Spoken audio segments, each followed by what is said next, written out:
You put together for us. Those cover the agenda.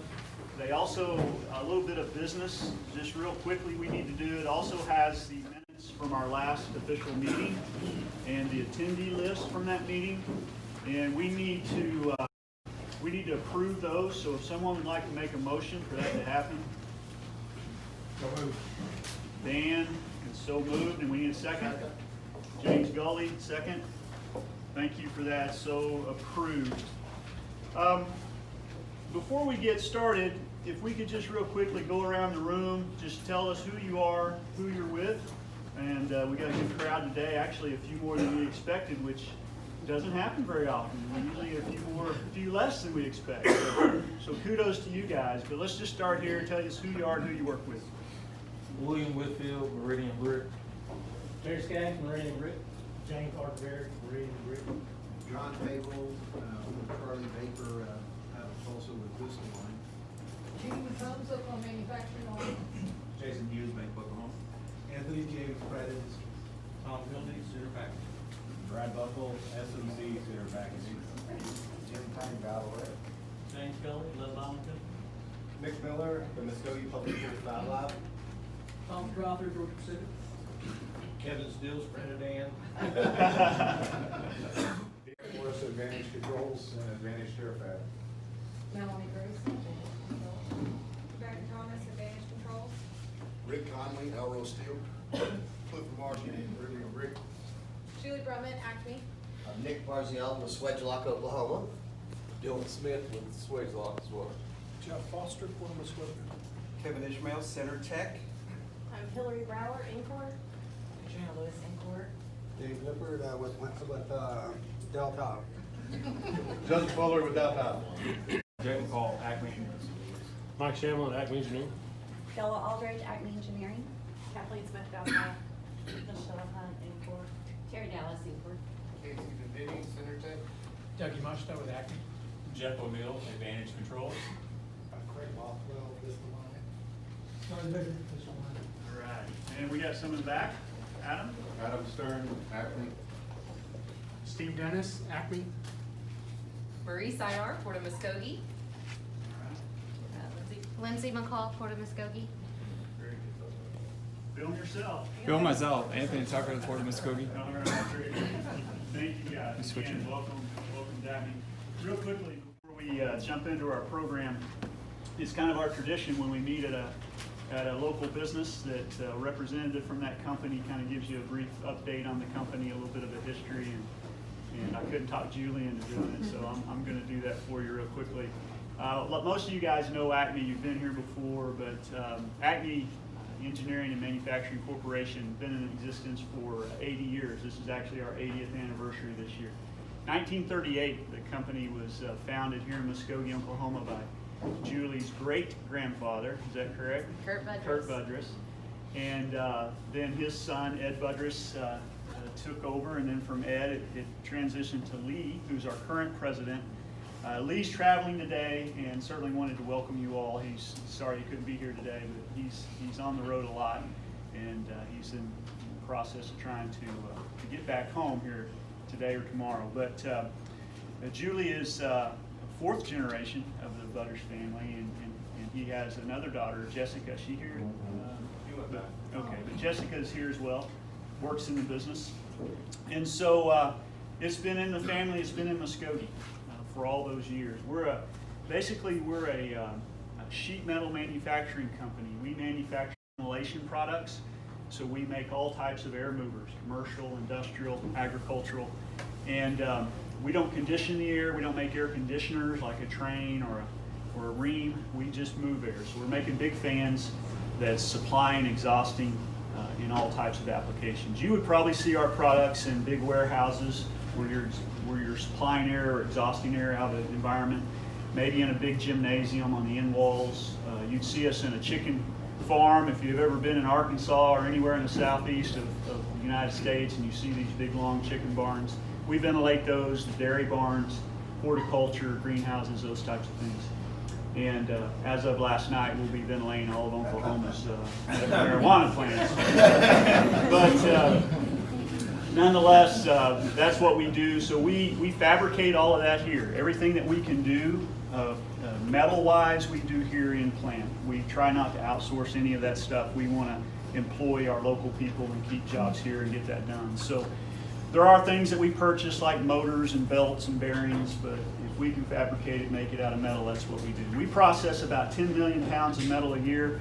We ship about 10 million pounds of freight all over the country and outside of the country as well. So we employ 320 people.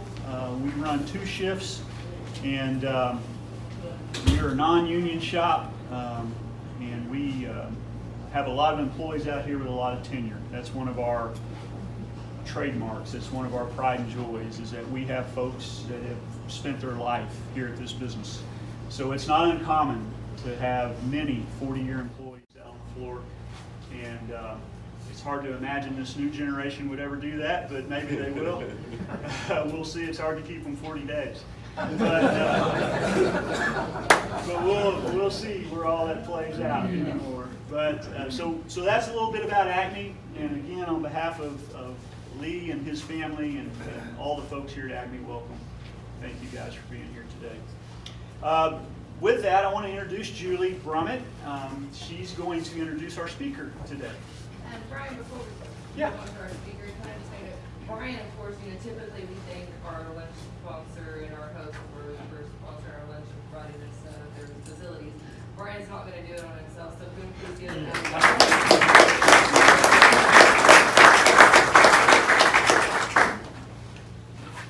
Hello, it is my honor to introduce some very wonderful gentlemen.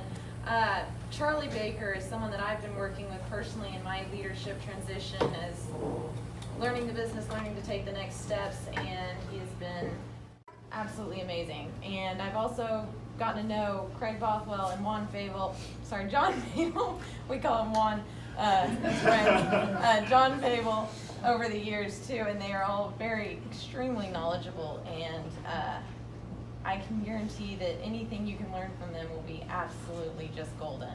So they're with newly formed Vista Line, and it's totally worth listening. Pay close attention.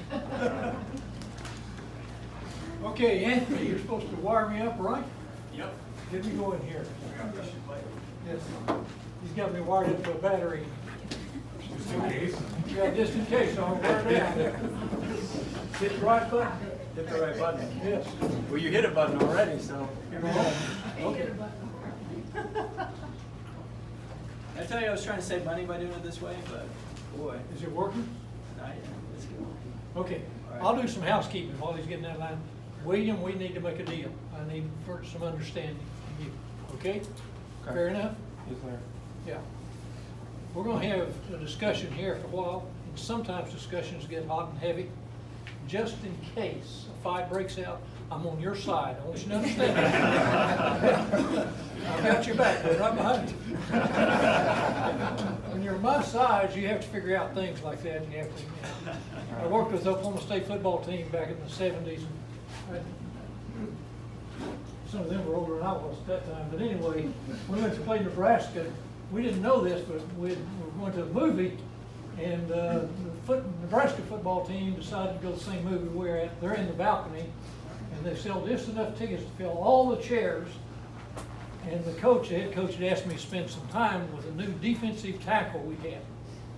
He was 6'7", weighed 295, and he just shaved his head.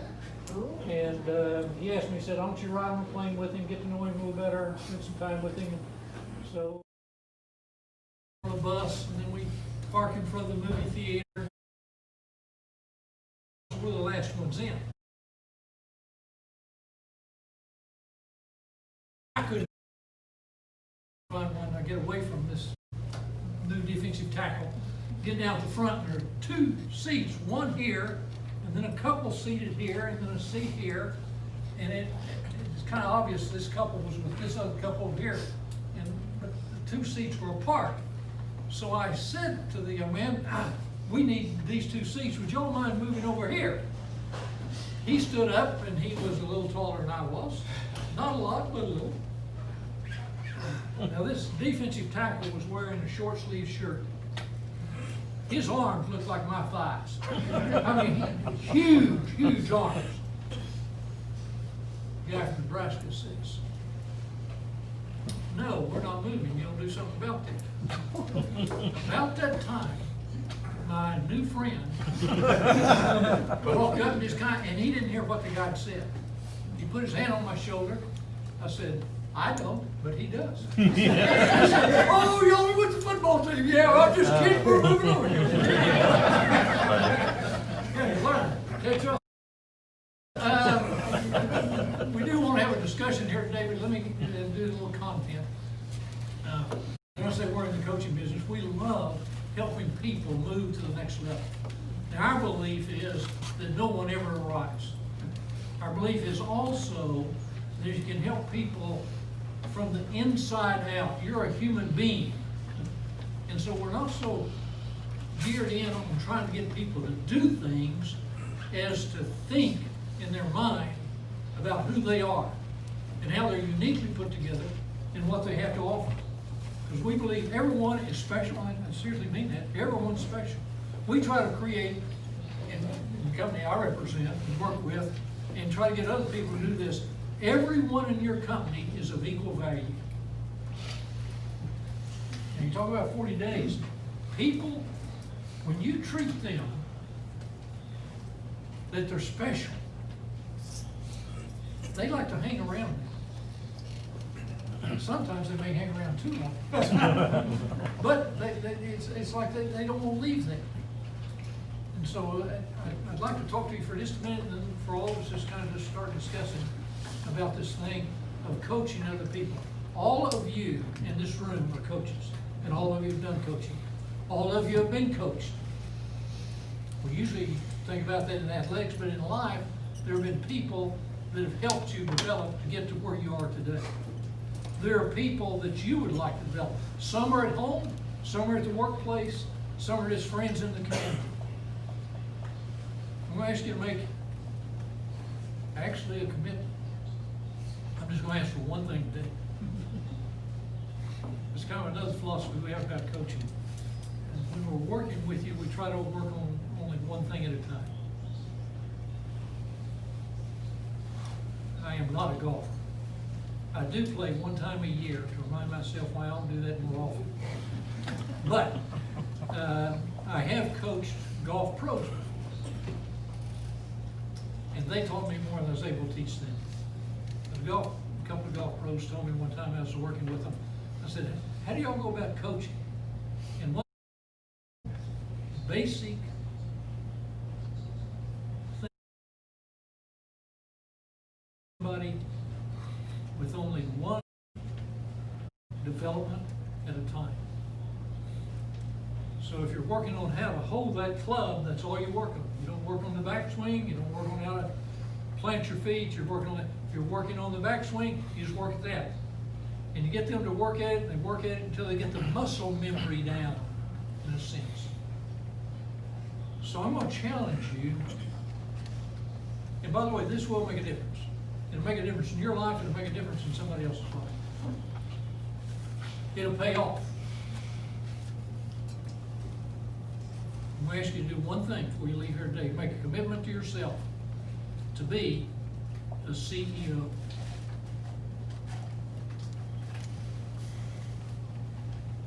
Chief Encouragement Officer. And what that brings to the workplace,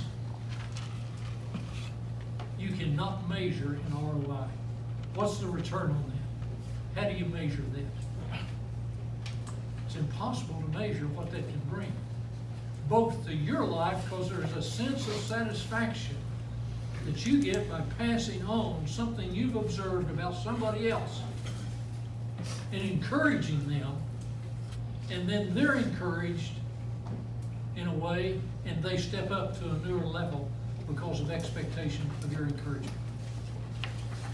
Now sometimes, Eddie Sutton, does that name ring anything to you? Yeah. I got to know Coach Sutton to some degree, and I observed that when he was coaching and he'd pull somebody out, here's the court. He would stand here and talk to them and not watch the game while he's talking to them, and he pulled them out of the game. And I asked him one time, is that intentional? He said, oh yes. I said, why?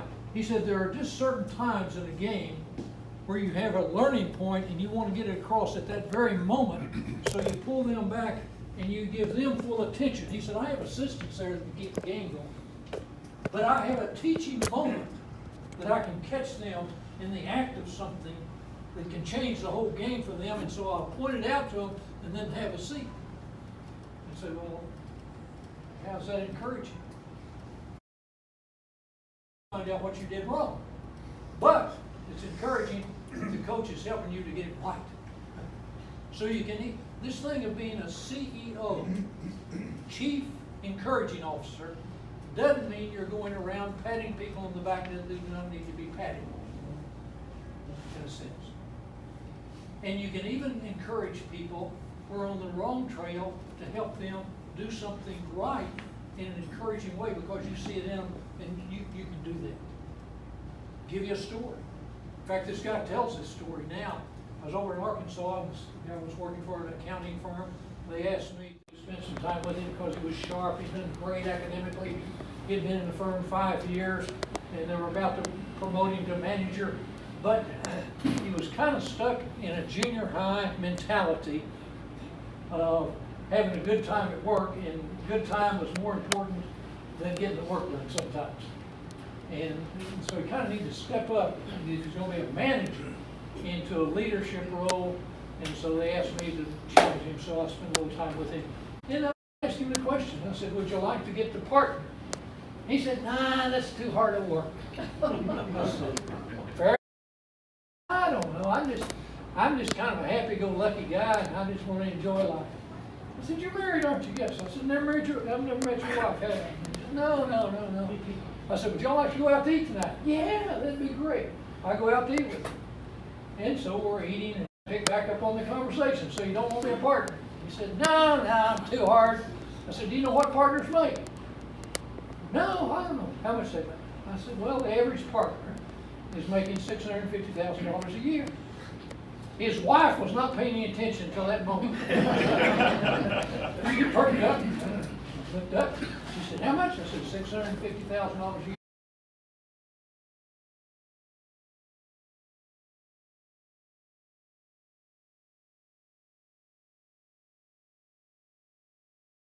I'd really like to in the future to be a partner.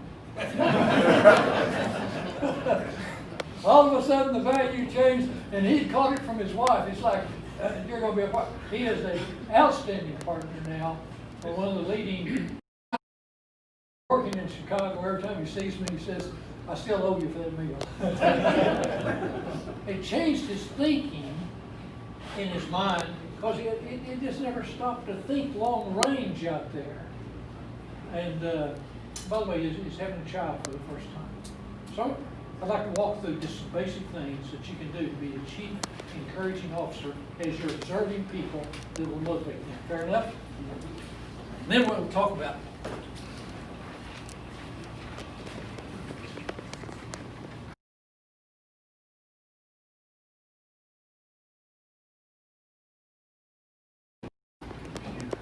Where's the computer?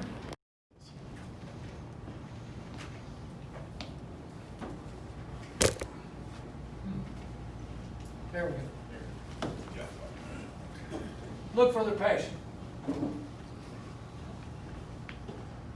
they don't have it, how could you help them get it? Passion's that which gives you energy when you're out of energy. It's amazing. You say, how do I know what my passion is? What is it when you get tired that all of a sudden when you start doing it, it's like, wow, I've got new energy in my life.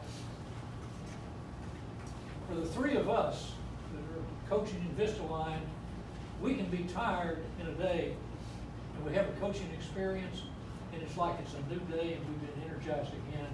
We're passionate about this. We love helping people go to the next level and challenging them and helping them bring outside of them the possibilities of what they could do. Now you match that with purpose. You put passion and purpose together, And you say, well, help that. Have discussions with people. What's your purpose here? What are you trying to do? And then you might take it to what are you trying to be instead of do. They're a human being, and the being part really amounts to more than they do. The third thing we could talk about is their strengths. That's another bucket to kind of, when you're coaching, observe people's strengths. Most people do not know their number one strength.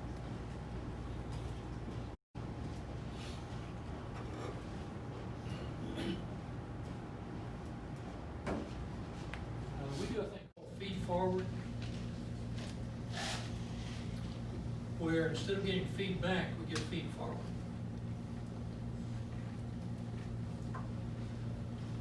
Dylan, like I spent some time with you, you've been with the company 6 months. As a coach, I'd say, okay, let's get some feed forward information, how other people see you. Give me 3 or 4 people to talk to. Let me visit with them. You'd give them to me, and they know you. So I'd ask them the question, how could Dylan be a more effective leader here in this company? And they talk to me about it. And then I get a theme, we sit down and talk about this. And it's probably something you're already doing well that they recognize that if you could do it more often. It's the old 80-20 rule. And research shows this is true. 20% of what you do brings 80% of your benefit of what you bring to the company in leadership. Do you know what that 20% is? If you know that, and I could help coach you, or somebody else could help move that up to 25%, or do you a greater value now? Absolutely. Do you know what you do well? Now, I know you already know what you don't do well. Our society really does this piece here, constraints. And I like to call that constraints instead of weakness. A constraint, a friend of mine tells a story. He was at a hot air balloon festival, and 5 of them were taking off. 4 of them took off, and the 5th one got up about 100 feet in the air and kept struggling, and the guy kept giving it gas, and he wasn't going any higher, and he kept giving it more gas, and the hot air balloon wasn't taking off. Finally, somebody ran out of the crowd and yelled at him, "Throw the sandbags out!" He'd forgotten to throw the sandbags out. All of us have sandbags in our lives, and those are constraints. Know those constraints. What do you do with the constraints? Team with somebody else, that's their strength. Wow, now then, you two are a super team. You work together, and both are better off. Teaming is the way, really, to get things done these days. And it's not going to change back. Okay, we go to constraints. We could talk about values and priorities. That which you value is important. So you could say to somebody today as a CEO, just pause and say, I've noticed that you value this at the company, and I want you to know I appreciate it. It can be something as small. I saw you walking beside the sidewalk and you picked up that Coke can. I just want to tell you, thank you for keeping this place clean. That's not in your job description, but thanks that this is your company. He or she may have never thought about this being their company. All of a sudden you've given them ownership. Because that's how they're treating it, by the way. So you observe that. Now that is encouragement. Catch someone in the act of doing something right. Observe it and let them know what they're doing right. And there's a sense that they're going to go home that day owning more of the company than when they came in that morning. They sense a sense of responsibility that's theirs because of what they're practicing. This thing of encouragement is extremely powerful to all of us. Okay, we'll pause. What questions do you want to ask? We're talking about you being a CEO, Chief Encouraging Officer, in light of coaching, because all of you are coaches. You're helping somebody else be more productive. Yes? Okay, so on the values one, I can think of a million things sure there's many things that we value in our companies. How do we narrow that down to the core group? Like, how, Okay. it seems daunting. You're already used to this, Julie. Julie and I have been working together, I don't know, what, a couple of years, 18 months, something like that. So let me ask you this question. Let me try to think what the question would be. Okay, here's a good one. What's the last thing that you could talk about openly here? Don't want to embarrass you too much. That you got aggravated about? Something's happened, it just kind of aggravated you, that you can talk about in this group. Troy, you need to leave the room.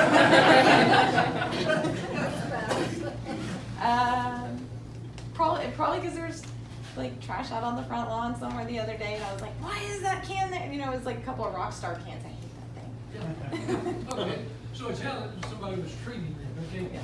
Now then, what's important there that causes you to get aggravated? Now, we won't go into that, but if we're having a lengthy conversation, we look at what drives that. Well, I like order, I like places looking clean, I like to be proud of this place, I like for it to look good when people first come in. By the way, in your company, if people haven't been there, they form an opinion in the first glance. So looks can be important. You know, they form an opinion in the first 12 minutes, and then they look for things in their own mind, and they don't realize they're doing this to justify their opinion because they like to be right. Okay, now, let's come back to it. The point is, you value that which you get aggravated about. If I want to know your value system, the way to check it out is what do you get upset about? Because you don't get upset about things you don't care about. Does that make sense to you? I mean, it's kind of common sense. So we start having a discussion then about that. If you can find out the value of somebody and then help them put it in priority order at work and honor that, wow, I have a strange assignment. I don't know if this is the strangest coaching assignment I ever had. Y'all know about Nordstrom? Yeah, Nordstrom. This is the strangest thing I ever had. For 6 months, they hired me back a long time ago to come, and my job was to help their buyers that buy for the stores happy. Is that not a strange assignment? They paid me for 6 months to make their buyers happier. Yeah, weird, but yeah. I did take the money, and I was glad to do that. Coming back to the subject, when you're looking for that, putting things in value and in priority order, look for that which might irritate them, have discussion about it, and let it then kind of go out in a discussion where you understand their value system. Because the more their values can match up with the work you're doing and the value of your company and what that brings, the more harmony is, and they find their spot, they fit. This is where it works for me. It's that kind of mindset. Next question? So why they want the buyers to be happier? Why they want the buyers to be happy? Yeah, they make better decisions. Well, it was really a turnover. They were in a turnover rate when you looked at it in numbers was very small. I get interested in this. I get called every once in a while. Hey, Charlie, we need help. What do you need? Well, we're having too much turnover in this area. So they'll give me a percentage. We're having 20% turnover. That's too high. I say, well, maybe not. Maybe you need 25% turnover. You're just hiring the wrong people. You know, so sometimes 20% isn't enough. You're hiring the wrong people. And so I don't look at it as a percentage. They had a very small percentage, but what they were doing was they were losing their best people. And so this strange assignment I got, a company, a large company, they have over 300,000 employees, they called and they said, you remember when you did this thing about 5 years ago? They had female senior managers in this company, and they kept losing them. Why would they leave the company, by the way? And a senior manager would have been somewhere, she'd been somewhere from 28 probably to about 35. Why would they be leaving the company? Families, yes, yeah, having children. And so that's what we all thought. Or glass ceiling. Yeah, well, we had that.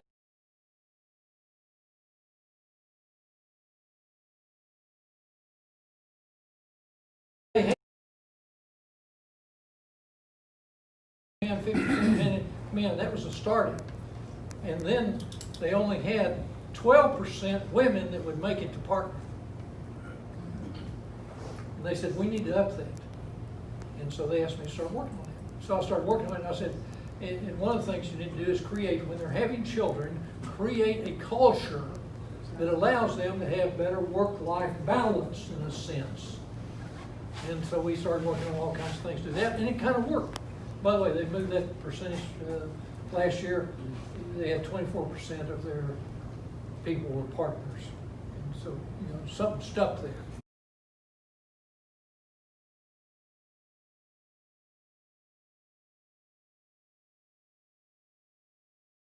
Said, well, you were right on that. Legally, we got to do something for the men. I said, okay, what are you going to do? They said, well, would you coach the men that want to be coached that are new fathers? Dylan, you're a new father. Yeah, I got 22 new fathers that I talk to, one each month. I talk to each one of them one time a month for a year about being a new father. And what they're interested in is how can I be a good father and be a good employee. And the balance there, so we get into time management because it's a new deal. As you're well experienced. Dylan has a new daughter?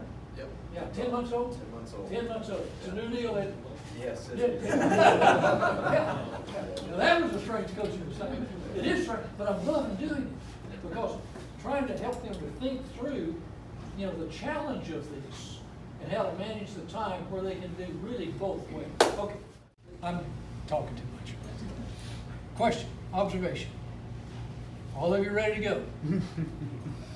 At the tail end of this journey, or as you're hitting closer to the tail end, what would you be able to tell folks that are in charge that they're finally getting it? What would be probably the number one indicator that your organization is turning the corner and they're kind of figuring out, drinking the Kool-Aid a little bit, I guess? They take a pride and they talk about it in their language at my company.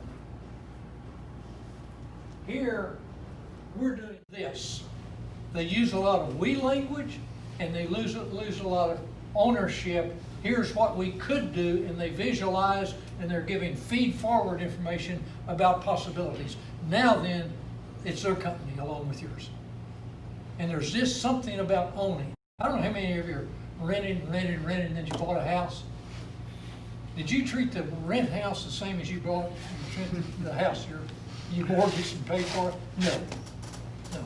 You may have been a very good person and been a good renter and took care of it well, but I guarantee you did a better job on the house you own. Same thing, folks, in the mind. As you think, here's no Jewish saying. As a person thinks, they become. Take that too far because junior high boys will be turned into girls. That's literally true. But there is truth in that. So if you can get them to think about this, not being your company, but y'all are partners in this company and you're working together. One of the things we try to do in Vistaline, when we try to, somebody says, would you come and help us? We don't want to help anybody if we're not partnering with them. We're not a hired gun to come in. And by the way, the best investment in coaching is working with your high performers. We're very committed to working with high performers. Not a lot of interested in working with low performers. I learned that from coaching football. You don't spend your time with the third team. And it just doesn't pay off. I learned several things. When I first got out of college, my reason for going to school was I wanted to be a football coach. So I got the chance to do that at Oklahoma State for 3 years. And the head coach knew that I was, looking at that as a profession and looking at several other things too.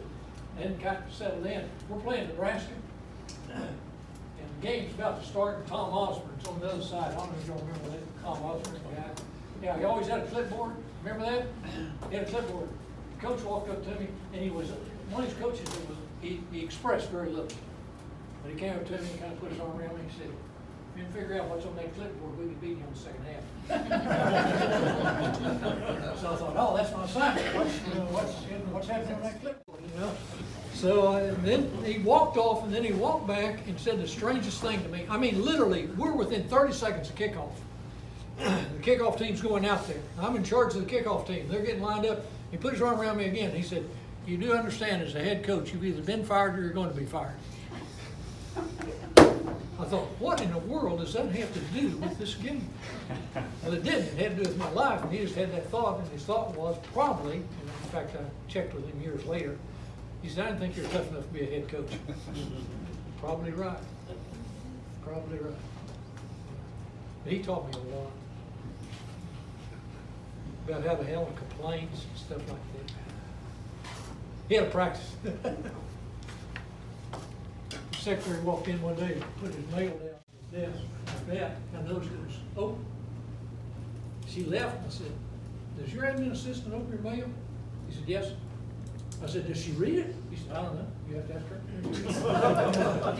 I said, why does she open it? He said, I have her look at it. If it's not signed, it goes in the trash. I don't listen to complainers that don't own it. I'll listen to complaints. If they don't own it, I don't listen to them. Whoa, when you get into leadership, folks, you're going to get people to complain because you're asking them to change. If everybody likes you, you're in trouble as a leader. You're probably not going anywhere. If you got to choose between like and respect, always choose respect. It'll last.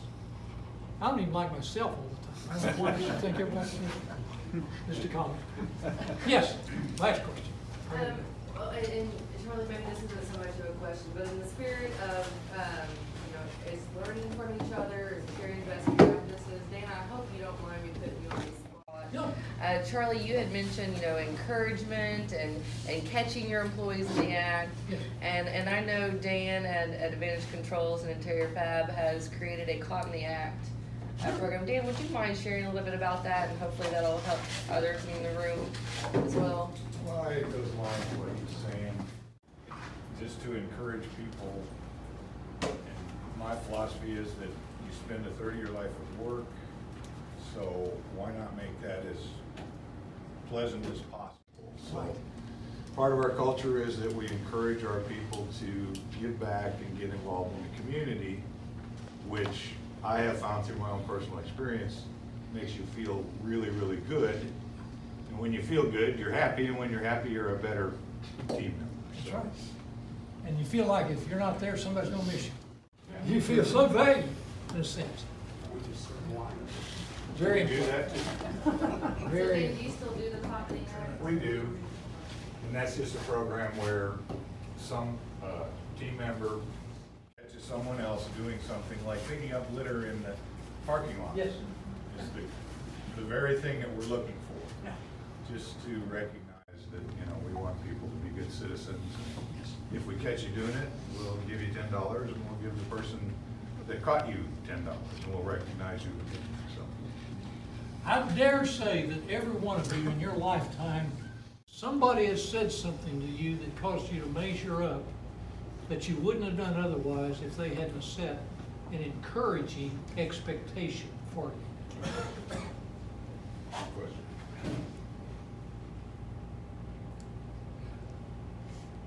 I'm a sophomore in high school. I remember this. I can probably take this in 2 blocks from this. Going to a major track meet. I'm a sophomore. You remember those old Ford station wagons where you one seat face the back? Well, I'm seated back there. We're driving down through there, and some smart aleck asked the coach who was driving, "Do you think anybody will win a medal today?" He said, "Yeah, I think Jared will win the shot," which he did. I think Eddie ought to place in the half, which he did. I think Charlie ought to place in the mile. My gosh, is that guy nuts? Doesn't he know we're a big time track meet? I guarantee you I wouldn't have been in the top 20. I placed, placed 3. I got 3rd place only because of his expectation. Power of expectation caused me to go beyond what I planned to do. And as you think, it's a different thing. Well, thank you for letting us us to be here and kind of spout off a little about coaching. We love what we do, and I appreciate all that y'all do. And go out and be a chief encouraging officer today. And maybe it didn't at work. It may be in the community. It may not be in the community. It may not be at work. It may be in the most important place, at home. But good luck. Somebody needs encouragement.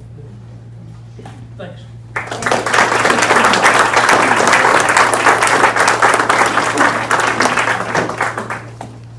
Thank you, Charlie. We certainly appreciate that, and good words. I know that we can all use to benefit not only here at our work, but like you said, at home as well. So, good job. Thank you for doing that. Okay, we usually take some time during our GMMA to see it.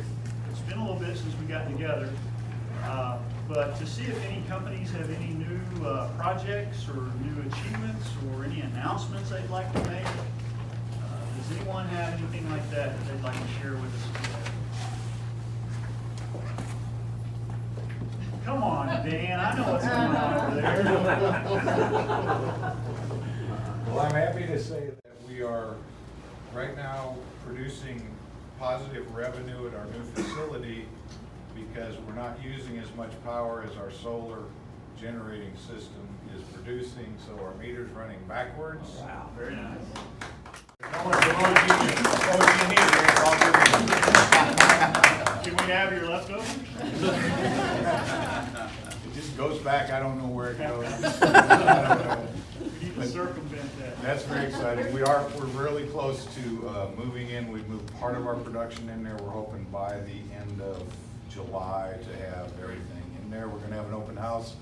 We'll invite all GMMA members there. Hopefully we'll be able to have a meeting, a lunch, and give everybody a tour. We're very proud of this facility and proud of the fact that we're using the sun to produce electricity and it's saving us money.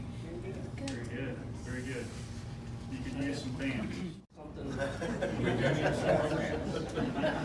Meridian Brick just teamed up with Judy and a manufacturing line, hooked us up with US Energy, our lighting project we had out there. Our first payback was last month. Looked like we saved $8,000 on our electric bill. Very good. Pretty good. Very good. Yep. Excellent. Any other announcements or new business? Okay, very good. I don't know if you noticed on your notes on your table, but on that front page, celebrating 10 years. And this is actually our 10th year of the GMMA. And we're very fortunate, I think, in our community to have this alliance. It kind of ebbs and flows as the year goes on, but as a whole, this alliance has done a lot of good things. And it helps us to network. It helps us to have a bigger voice when we talk about things like legislation and community involvement and change. We're able to take away best practices from one another, help one another where we can, because it's all in all of our interests to support one another and make us all successful here in the community. So we'll continue to keep your eyes open this year as we talk about some things that we might be able to do to recognize our 10th year, but just know that this is our 10th year of GMMA. And we really want to thank Port Muskogee and Marie and her staff and all the people that really do all of the work in the background for this thing. He gives me a little piece of paper and tells me what to say. So,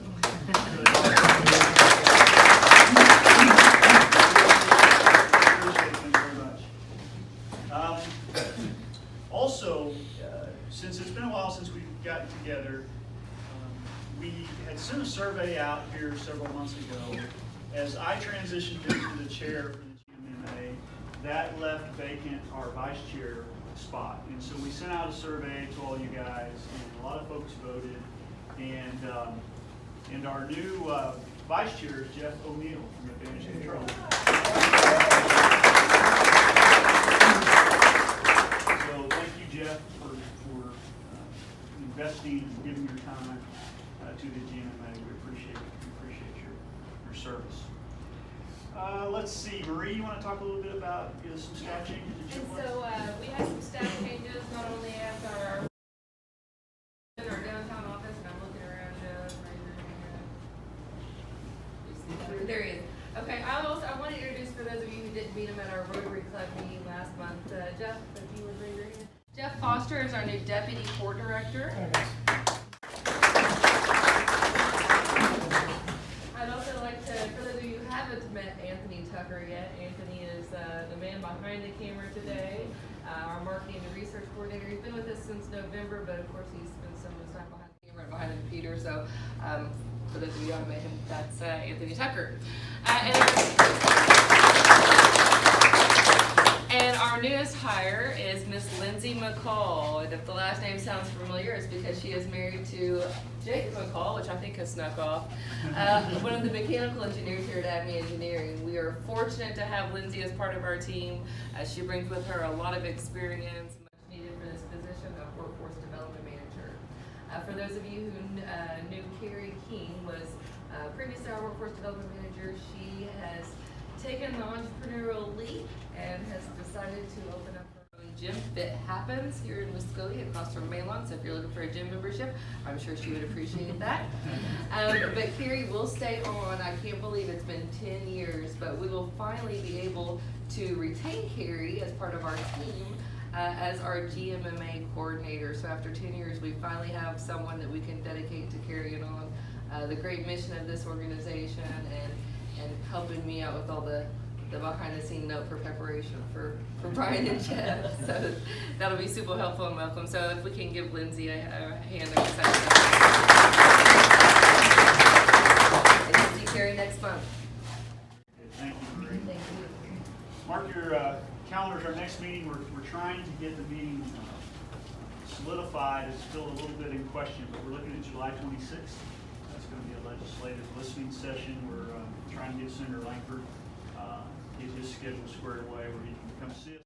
If that doesn't happen, then we'll let everyone know, and we'll make accommodations for a different speaker. But just keep a lookout. We'll get you notified, let you know what's going to happen, where and when.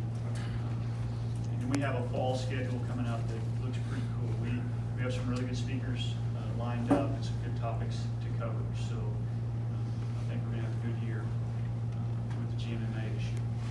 So that'll wrap us up for today. Anything else before we dismiss? We are going to offer a plant tour.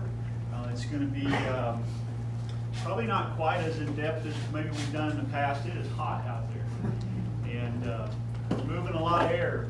We're moving hot air. So it's still warm out there. So if you guys are going to stick around for the plant tour, just hold tight. Otherwise, you're free to go, and we'll see you next time. Thank you.